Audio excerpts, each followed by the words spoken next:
Kwentong tagumpay, si Liam ay isang store helper na araw-araw pareho ang routine.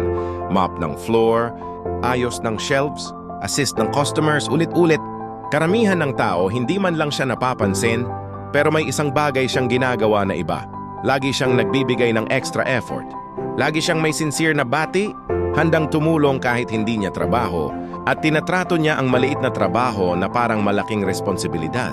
Isang araw, napansin siya ng isang matandang lalaki habang hinahandle niya ang isang rude na customer ng may patience at respeto. Yun palang matandang yon ay owner ng isang lumalaking business chain. Dahil sa galing ng attitude ni Liam, inalok siya nito ng mas mataas na posisyon, hindi dahil sa resume niya, kundi dahil sa ugali niya. Mula store helper naging branch supervisor si Liam. Hindi dahil sa swerte, kundi dahil sa pagbisita niya ng excellence kahit walang nakatingin.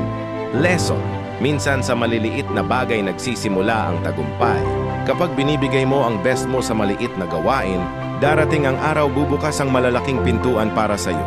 If you are inspired, PLS do like and follow for more.